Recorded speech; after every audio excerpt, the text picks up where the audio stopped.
ಬೆಂಗಳೂರಿನಲ್ಲಿ ಪ್ರಮುಖವಾಗಿ ಬಿಎಂಟಿಸಿ ಬಸ್ಗಳಿಂದ ನಾನು ಏನಿಲ್ಲ ಅಂದ್ರೂ ಕಡಿಮೆ ವಾರದಲ್ಲಿ ಒಂದು ತಿಂಗಳಲ್ಲಿ ಒಂದು 10 ಬಿಎಂಟಿಸಿ ಬಸ್ನಿಂದ ಆಕ್ಸಿಡೆಂಟ್ ಆಯಿತು, ಇಷ್ಟು ಜನ ಸತ್ರು ಅನ್ನುವ ಸುದ್ದಿಗಳನ್ನು ನಾವು ಓದ್ತಲೇ ಇರ್ತೀವಿ, ನೀವು ಕೇಳ್ತಲೇ ಇರ್ತೀರಿ. ಅದೊಂದು ರೀತಿ ಹೆಂಗಾಗಿದೆ ಅಂದರೆ ಓದಿ ಓದಿ ಓದಿ ನಮಗೂ ಕಾಮನ್ ಅನ್ನಿಸ್ತಾ ಇದೆ, ಅದನ್ನು ಕೇಳಿ ಕೇಳಿ ಕೇಳಿ ನೀವು ಕೂಡ ಅಯ್ಯೋ ಹೌದಾ ಅನ್ನೋದನ್ನ ಮರೆತು ಬಿಟ್ಟಿದ್ದೀರಿ. ಅಂದರೆ ತುಂಬ ಸಾಮಾನ್ಯವಾಗಿ ಬದಲಾವಣೆ ಆಗ್ತಾ ಇದೆ. ಪ್ರಮುಖವಾಗಿ ಬೆಂಗಳೂರು ಅಥವಾ ಟೌನ್ ಲಿಮಿಟ್ಸ್ ಒಳಗೆ ಕಡಿಮೆ ಆಗಬೇಕಾಗಿರುವಂತಹ ಆಕ್ಸಿಡೆಂಟ್ಗಳು ಇಲ್ಲೇ ಜಾಸ್ತಿ ಆಗ್ತಾ ಇದೆ. ಕಾರಣ, ಈಗ ಆಕ್ಸಿಡೆಂಟ್ ಯಾರು ಕೂಡ ಬೆಳಗ್ಗೆದ್ದು ಡ್ರೈವರು ನಾನು ಇವತ್ತು ಯಾರಿಗಾರು ಆಕ್ಸಿಡೆಂಟ್ ಮಾಡ್ತೀನಿ ಅಂತಲೇ ಬರಲ್ಲ. ಅದು ಒಂದು ರೀತಿ ಅಚಾನಕ್ ಆಗುವಂಥದ್ದು, ಕೆಲವೊಂದು ಪರವಾಗಿಲ್ಲ. ಆದರೆ ಈ ನೆಗ್ಲಿಜೆನ್ಸಿಯಿಂದ ಆಗ್ತಾ ಇದ್ದಾವಲ್ಲ, ಅದಕ್ಕೆ ಯಾರು ಹೊಣೆ? ಸರಿ, ಒಂದು ಅಪಘಾತ ಆಯಿತು, ಜೀವ ಹೋಯ್ತು, ಪರಿಹಾರ 5 ಲಕ್ಷನೋ 10 ಲಕ್ಷನೋ ಹಿಂಗೆ ಘೋಷಣೆ ಮಾಡ್ತೀರಿ. What next?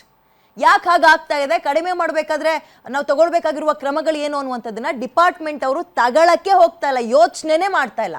ಪರಿಣಾಮ ಎಷ್ಟೋ ಮನೆಯ ದೀಪಗಳು ಆರು ಹೋಗ್ತಾ ಇದ್ದಾವೆ. ನೆನ್ನೆ ಒಂದು ಸಾವಾಯಿತು, ನೆನ್ನೆ ಒಟ್ಟು 2 ಆಕ್ಸಿಡೆಂಟ್, ಅದರಲ್ಲಿ ಒಂದು ಸಾವಾಯಿತು. ಮನೆಯ 9 ವರ್ಷದ ಮಗಳನ್ನ ಕಳ್ಕೊಂಡು ಜೋಳ ಮಾರ್ಕೊಂಡು ಜೀವನ ಮಾಡ್ತಾ ಇದ್ದ ತಂದೆ ತಾಯಿ ಹೊಟ್ಟೆ ಬಡ್ಕೊಂಡು ಹಣೆ ಚುಚ್ಕೊಂಡು ಅಳ್ತಾ ಇದ್ದಾರೆ.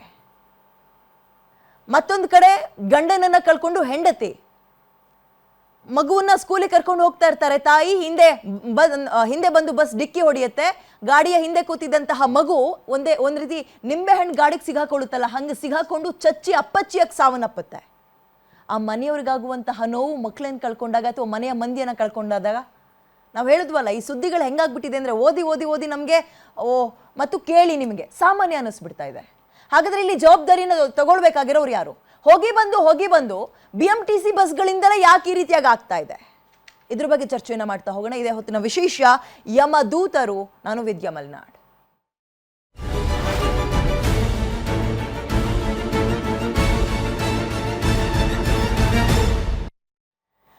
ಬಿಎಂಟಿಸಿಗೆ ಮಾಧ್ಯಮದವರು ನಾವು ಈ ರೀತಿಯ ಸುದ್ದಿಗಳನ್ನ ಕೇಳಿ ಕೇಳಿ ಕೇಳಿ ಕಿಲ್ಲರ್ ಬಿಎಂಟಿಸಿ, ಬಿಎಂಟಿಸಿ ಹಿಂಗೆ ಹೆಸರೆಲ್ಲ ಬದಲಾಯಿಸ್ಬಿಟ್ವಿ ಕೋಪಕ್ಕೆ.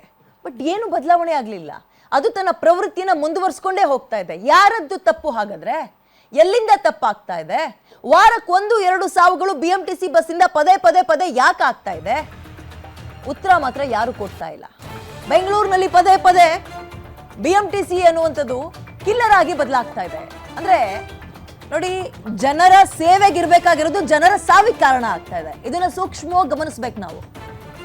ಅಮಾಯಕರನ್ನ ಬಲಿ ಪಡೆದುಕೊಳ್ತಾ ಇದೆ. ಇಲಾಖೆಯ ನಿರ್ಲಕ್ಷ್ಯನ ಅಥವಾ ಚಾಲಕರಿಗೆ ತರಬೇತಿಯ ಕೊರತೆನ, ಟ್ರಾಫಿಕ್ ಸಮಸ್ಯೆ ಇದಕ್ಕೆ ಕಾರಣನ, ರಸ್ತೆ ಗುಂಡಿಗಳೂ ಕೂಡ ಇದಕ್ಕೆ ಕಾರಣ ಆಗ್ತಾ ಹೋಗುತ್ತಾ? ಸಾರ್ವಜನಿಕರ ಜೀವದ ಜೊತೆಗೆ ಬಿಎಂಟಿಸಿ ಚೆಲ್ಲಾಟ ಆಡ್ತಾ ಇದೆ. ದಿನಕ್ಕೊಂದು ಅಪಘಾತ ಆಗ್ತಾ ಇದ್ರು ಕೂಡ ನಿಗಮ ಇದ್ರ ಬಗ್ಗೆ ಕ್ಯಾರೇ ಅಂತ ಇಲ್ಲ. ಎಷ್ಟೋ ಮನೆಗಳ ದೀಪ ಆರಿಸಿದೆ ಯಮಸ್ವರೂಪಿ ಬಿಎಂಟಿಸಿ. ನಾನು ಹೇಳ್ತಾ ಇದ್ದೀನಲ್ಲ, ಈ ಸುದ್ದಿ ನಮ್ಗಳಿಗೆ ಓದಿ ಸಾಮಾನ್ಯ ಅನ್ನಿಸ್ತಾ ಇರ್ಬೋದು, ಕೇಳಿ ನಿಮ್ಗೂ ಕೂಡ ಅಯ್ಯೋ ಬಿಡು ದಿನ ಕೇಳ್ತಾ ಇದ್ದೀವಲ್ಲ ಅಂತ ಅನಿಸ್ಬೋದು. ಬಟ್ ಬುಡಕ್ಕೆ ಬೆಂಕಿ ಬಿದ್ದಾಗ್ಲೇ ಅದ್ರ ಬಿಸಿದಾಗೋದು. ಮನೆಯಲ್ಲಿ ಆ ನೋವು ತಿಂತಾ ಇರ್ತಾರಲ್ಲ ಅವ್ರುಗಳಿಗೆ ಗೊತ್ತು. ಮನೆ ಮಂದಿಯನ್ನ ಕಳ್ಕೊಂಡು, ಮಗಳನ್ನ ಕಳ್ಕೊಂಡು, ಗಂಡನ್ ಕಳ್ಕೊಂಡು, ತಾಯಿಯನ್ನ ಕಳ್ಕೊಂಡು